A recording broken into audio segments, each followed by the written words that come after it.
Item ಯಾವುದೇ ಇರಲಿ try ಮಾಡಿ ಆಚಿ ಚಿಕನ್ ಮಸಾಲಾ. ಈಗಿನ ರಾಜಕೀಯ ಪರಿಸ್ಥಿತಿಯನ್ನ ನೀವು ಹೇಗೆ ನೋಡ್ತೀರಿ ಯಲಹಂಕ ಅಂತ ಬಂದಾಗ, ಹೇಗೆ ಅದನ್ನು ವಿಶ್ಲೇಷಣೆ ಮಾಡ್ತೀರಿ? ಸರ್, ಈಗ JDS ಅಲ್ಲಿ ಏನಂದರೆ ನಾಯಕತ್ವ ಕೊರತಾ ಇದೆ, ಇಲ್ಲೆಲ್ಲ ಔಟ್ಸೈಡಿಂದನೇ ಬಂದು ನಿಲ್ತಾ ಇರೋದು. ಸೊ ಹಾಗಾಗಿ ಮತ್ತೆ ಇಲ್ಲಿ ಸ್ವಲ್ಪ ದ್ವೇಷದ ರಾಜಕಾರಣ ಇದೆ ನಮ್ಮ ಯಲಹಂಕದಲ್ಲಿ. ಓಕೆ.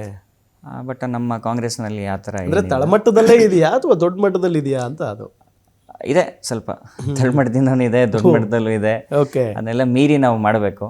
ಕರೆಕ್ಟ್. ಎಲ್ಲದಕ್ಕೂ ನಾವು ರೆಡಿ ಇದ್ದೀವಿ. ರಾಜಕಾರಣ ಅಂತ ಅಂದರೆ ನಿಮ್ಮ ಪ್ರಕಾರ ಏನು ಸರ್? ಸರ್, ಆ್ಯಕ್ಚುಲಿ ರಾಜಕಾರಣ ಅಂದರೆ ಸೋಷಿಯಲ್ ಸರ್ವಿಸೇ. ಓಕೆ. ಬಟ್ ಅದ್ರ ಹಿಂದೆ ಸಾಕಷ್ಟು ಸವಾಲುಗಳಿದೆ ಅಂತ ಅನ್ಸಲ್ಲ? ಹೌದು ಸರ್, ಸವಾಲಿದೆ, ರಿಸ್ಕ್ ಇದೆ, ಚಾಲೆಂಜಸ್ ಇದೆ. ಕರೆಕ್ಟ್. ನೀವು ಹೇಳಿದ ಹಾಗೆ ನೀವು ಚುನಾವಣಾ ರಾಜಕಾರಣ ಎಷ್ಟು ಅದನ್ನು ಎದುರಿಸಬೇಕು ಅಂತ ನಿಂತ್ಕೊಂಡಿರ್ತೀರೋ, ಹಿಂದೆ ಕಾಲೆಳೆಯೋರು ಕೂಡ ಅಷ್ಟೇ ಜನ ಇರ್ತಾರೆ.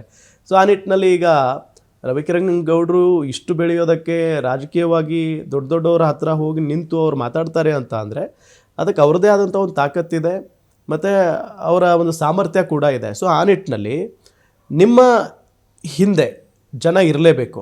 ಆ ಜನರ ಶಕ್ತಿ ನಿಮಗೆ ಎಷ್ಟಿದೆ ಅಂತ ಅನಿಸುತ್ತೆ? ಸೊ ನನಗೆ ಜನರ ಶಕ್ತಿ ಅಂತ ನಂಗೆ ಜನರ ಆಶೀರ್ವಾದ ಇದೆ ಸರ್. ಸೊ ಅದು ನಾನು ಪಡ್ಕೊಂಡಿದ್ದೀನಿ. ಸೊ ಆ ಆಶೀರ್ವಾದ, ಜನರ ಆಶೀರ್ವಾದ ನನಗೆ ಸಾಕು. ಓಕೆ.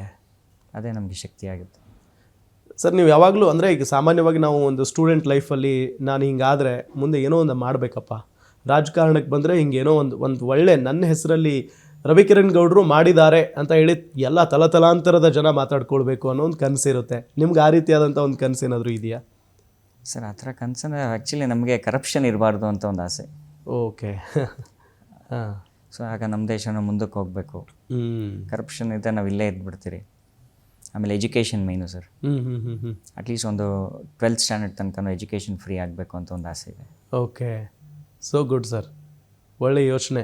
ಬಟ್ ಈ ಕರಪ್ಷನ್ ಅಂತ ಬಂದಾಗ ಅದನ್ನು ಸಿದ್ದರಾಮಯ್ಯನವರೇ ಹೇಳಿಬಿಟ್ಟಿದ್ರು ಒಂದು ಸಾರಿ, ಅದನ್ನು ಯಾರಿಗೂ ತಡೆಯೋಕ್ಕಾಗಲ್ಲ ಅಂತ ಹೇಳಿ. ಹೌದು ಸರ್, ನಮ್ಮದು ಪಾಪ್ಯುಲೇಷನು ಜಾಸ್ತಿ ಇದೆ, ಎಲ್ಲರೂ ಆಗ್ಬಿಟ್ಟೆ, ಸಿಸ್ಟಮೇ ಕರಪ್ಟ್ ಆಗಿಬಿಟ್ಟಿದೆ. ಸೊ ಅದಷ್ಟು. ಬಟ್ ಇವಾಗಿಂದಾದರೂ ನಾವೆಲ್ಲ ಸ್ವಲ್ಪ ಎಚ್ಚೆತ್ಕೊಂಡು ನೆಕ್ಸ್ಟ್ ಮುಂದೆ ಪೀಳಿಗೆಗೆ ಹಳೇದು ಬಿಟ್ಟು ಮುಂದೆ ಬರುವಂಥದ್ದಕ್ಕೆ ನಾವು ಬುನಾದಿ ಹಾಕೊಂಡು ಹೋಗ್ಬೇಕು ಅಷ್ಟೇ. ಕರಪ್ಷನ್. ಎಸ್ ವೀಕ್ಷಕರೇ, ಈಗ ನಾವು ಏನು ಮಾಡ್ತೀವಿ, ಇಲ್ಲಿಂದ ಯಲಹಂಕನ ಸ್ವಲ್ಪ ರೌಂಡ್ ಹೊಡಿತೀವಿ. ಅಂದರೆ ಯಲಹಂಕದ ಪಾರ್ಕ್ ಆಗಿರ್ಬೋದು, ಯಲಹಂಕದ ರಸ್ತೆಗಳು ಯಾವ ರೀತಿ ಆಗಿದ್ದಾವೆ, ಅಲ್ಲೇ ರವಿಕಿರಣ್ ಗೌಡ್ರನ್ನ ಮಾತನಾಡಿಸ್ತಾ ಹೋಗ್ತೀವಿ. ಬನ್ನಿ ವೀಕ್ಷಕರೇ. ಯಲಹಂಕ ಕ್ಷೇತ್ರ ಅಂತ ಬಂದಾಗ ಭಾಳ ಬೆಳೆದೋಗಿದೆ ಈಗ. ಸೊ ಆ ನಿಟ್ಟಿನಲ್ಲಿ ರವಿಕಿರಣ್ ಅವ್ರ ಜೊತೆಗೆ ನಾನು ಮಾತುಕತೆಯನ್ನು ಮುಂದುವರಿಸ್ತಾ ಹೋಗ್ತೀನಿ. ಅವರ ವಿಷನ್ ಏನು ಅನ್ನೋದ್ರ ಬಗ್ಗೆ ಮತ್ತೊಮ್ಮೆ ನಾನು ಅವ್ರಿಗೆ ಪ್ರಶ್ನೆ ಮಾಡ್ತಾ ಹೋಗ್ತೀನಿ. ರವಿಕಿರಣ್ ಅವರೇ, ಈಗ ನಿಮ್ಮ ಏರಿಯಾದಲ್ಲೇ ನಾವು ಒಂದು ಪಾರ್ಕಿಗೆ ಬಂದಿದ್ದೀವಿ. ಒಂದು ಒಳ್ಳೆ ಜಾಗ, ಸಖತ್ತಾಗಿದೆ ಪಾರ್ಕ್. ಸೊ ಇದನ್ನ ಬಿಟ್ಟು ಇನ್ನೂ ಹಲವು ರೀತಿಯಾದಂತ ವ್ಯವಸ್ಥೆಗಳನ್ನ ಇಲ್ಲಿನ ಜನ ಕೇಳ್ತಾ ಇರ್ತಾರೆ. ನಿಮ್ಮ ವಿಷನ್ ಏನು? ನೀವೇನು ಇಟ್ಕೊಂಡಿದ್ದೀರಿ ಒಂದು ಗುರಿನ? ಸರ್, ಇವಾಗ ನೋಡಿ, ಇವಾಗ ಪರಿಸರ ನಾವು ಕಾಪಾಡಿರೋದಕ್ಕೆ ಇವಾಗೆಲ್ಲ ಚೆನ್ನಾಗಿದೆ. ಸೊ ಮೇಯ್ನು ನೋಡಿ, ಇವಾಗ ಕಸ ಇನ್ ಟೈಮ್ ಎಲ್ಲ ಕ್ಲೀನಿಂಗ್ ಆಗಬೇಕು, ಸ್ವಚ್ಛತೆ ಕಾಪಾಡಬೇಕು. ಆ ಪಾರ್ಕ್ಗಳು ಮಾಡೋದು ಮುಖ್ಯ ಅಲ್ಲ, ಅದು ನಾವು ಮೇಂಟೈನ್ ಮಾಡೋದು. ಇವಾಗ ಇದು ನಮ್ಮ ಮನೆ ಹತ್ರ ಇರೋದ್ರಿಂದ ಇವೆಲ್ಲ ಸ್ವಲ್ಪ ಅಧಿಕಾರಿಗಳು ಭಯವಿದ್ದು ಎಲ್ಲ ಇನ್ ಟೈಮ್ ಇದೆ. ಇನ್ನು ಈ ಥರ ಪಾರ್ಕ್ಗಳು ಸುಮಾರು ಹಾಳಾಗಿದೆ. ಫಸ್ಟ್ ಅದನ್ನು ಡೆವಲಪ್ ಮಾಡಬೇಕು. ಅದು ಏನಾಗಿದೆ, ಅದು ದುರಸ್ಥಿತಿಗಳಿದೆ, 6-7 ಪಾರ್ಕ್ಗಳಿದೆ, ಅದು ಹಂಗೆ ಬಿಟ್ಟಿದ್ದಾರೆ. ಸೊ ಅದನ್ನೆಲ್ಲ ಸ್ವಲ್ಪ ಡೆವಲಪ್ಮೆಂಟ್ ಮಾಡೋದು ಮುಖ್ಯ ಅಲ್ಲ, ಮೇಂಟೈನ್ ಮಾಡಬೇಕು ಜನರಲ್ಲಿ. ಆಮೇಲೆ ಅವೇರ್ನೆಸ್ ಕ್ರಿಯೇಟ್ ಮಾಡಬೇಕು. ಆಮೇಲೆ ಕೆಲವೊಂದು ಬಾತ್ರೂಮ್ಸ್ ಹಾಕ್ಬೇಕು ಪಾರ್ಕ್ಗಳಲ್ಲಿ ಸ್ವಚ್ಛತೆಗೆ. ಯಾಕಂದರೆ ಸ್ವಲ್ಪ ಶುಗರ್ ಪೇರೆಂಟ್ಸ್, ವಯಸ್ಸಾದವ್ರು ಬರ್ತಾರೆ. ಸೊ ಅದು ವೆಸ್ಟರ್ನೈಸ್ ಇದು ಕೇಳ್ತಾರೆ, ಯಾಕಂದರೆ ನೀ ಪೈನ್ ಇದೆ, ಅವ್ರಿಗೆಲ್ಲ ಕುತ್ಕೊಳಕ್ಕೆ ಆಗಲ್ಲ. ಹಾಗಾಗಿ ಅದನ್ನೊಂದು ವ್ಯವಸ್ಥೆಗೆ ತರಬೇಕು. ಸರ್ ನಮಸ್ಕಾರ, ನಿಮ್ಮ ಹೆಸರು? ನಮ್ಮ ಹೆಸರು ಪ್ರಭಾ ಅಂತ. ಓಕೆ. ಕಿರಣ್ ಅವರು ತುಂಬಾ ವರ್ಷದಿಂದ ಪರಿಚಯ ಇದ್ದಾರೆ. ಸೊ ಜನಸೇವೆ ಅನ್ನೋದು ಅವಾಗಿಂದನೇ ಕನಸು. ಸೊ ಫ್ಯಾಮಿಲಿ ಇದು ಕೂಡ, ಅವ್ರ ಮಮ್ಮಿ ಕೂಡ ಒಳ್ಳೆ ಅಧ್ಯಕ್ಷರಾಗಿದ್ರು ಮುಂಚೆ. ಸೊ ಹಂಗಾಗಿ ಒಳ್ಳೆ ಹೆಲ್ಪಿಂಗ್ ನೇಚರ್ ಇದೆ. ಯೂತ್ಸ್ಗೆ ಒಳ್ಳೆ ಮೋಟಿವೇಶನ್ ಅವರು. ಸೊ ಎಲ್ಲ ಒಳ್ಳೆ ದಾರಿಯಲ್ಲೇ ಹೋಗುವಂತ ವ್ಯಕ್ತಿ ಅವರು. ಸೊ ಒಳ್ಳೆ ಆಪರ್ಚುನಿಟಿ ಸಿಕ್ಕಿದ್ರೆ ಲೈಕ್ ತುಂಬಾ ಜನಕ್ಕೆ ಹೆಲ್ಪ್ಫುಲ್ ಆಗುತ್ತೆ. ಓಕೆ. ಈಗ ಯಲಹಂಕ ವಾರ್ಡ್ ಅಂತ ಬಂದಾಗ ಏನೆಲ್ಲ ಸಮಸ್ಯೆಗಳಿದ್ದಾವೆ, ಅವರು ಗೆದ್ರೆ ನೀವು ಏನ್ ನಿರೀಕ್ಷೆ ಮಾಡ್ತೀರಿ ಅವರಿಂದ? ಅದು ತುಂಬಾ ಹೆಲ್ಪ್ಫುಲ್.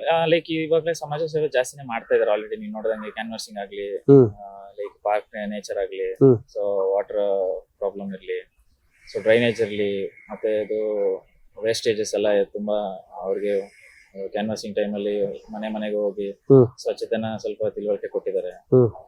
ಸೊ ಮತ್ತೆ ತುಳಸಿ ಗಿಡ ಅದು ಸ್ವಲ್ಪ ಮನೆಗೆ ಒಂದು ಒಳ್ಳೆ ಮನುಷ್ಯತ್ವದಿಂದ ಲೈಕ್ ಒಳ್ಳೇದಾಗ್ಲಿ ಅಂತ ಕೊಟ್ಟಿದ್ದಾರೆ. ಸೊ ತುಂಬಾ ಹೋಪ್ಸ್ ಇಟ್ಕೊಂಡಿದೀವಿ, ಒಳ್ಳೇದ್ ಮಾಡ್ತಾರೆ, ಅದೊಂದು ಕಾನ್ಫಿಡೆನ್ಸ್ ಇದೆ. ನಮ್ ಸಪೋರ್ಟ್ ಯಾವಾಗಲೂ ಅವ್ರಿಗಿರುತ್ತೆ.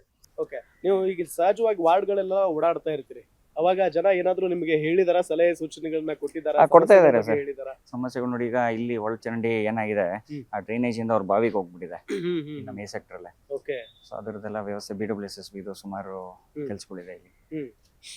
ಆಮೇಲೆ ಒಳಚರಂಡಿಗಳು ಕ್ಲೀನಿಂಗ್ ಇದೆ, ಓಕೆ, ಮಣ್ಣೆತ್ತ ಕೆಲ್ಸಗಳು ಮಾಡ್ಬೇಕು. ಈಗ ಮಳೆಗಾಲ ಸ್ಟಾರ್ಟ್ ಆಗಿದೆ, ಹೌದು. ಈಗ ಕಾರ್ಪೊರೇಟರ್ ಇಲ್ದಿರೋದ್ರಿಂದ ಹ್ಮ್. ಅದೆಲ್ಲ ಕೆಲಸ ಪೆಂಡಿಂಗ್ ಇದೆ, ನಿಂತೋಗ್ಬಿಟ್ಟಿದೆ. ನಿಜ, ಯಾಕಂದ್ರೆ ಬ್ಲಾಕ್ ಆಗುತ್ತೆ, ಹ್ಮ್.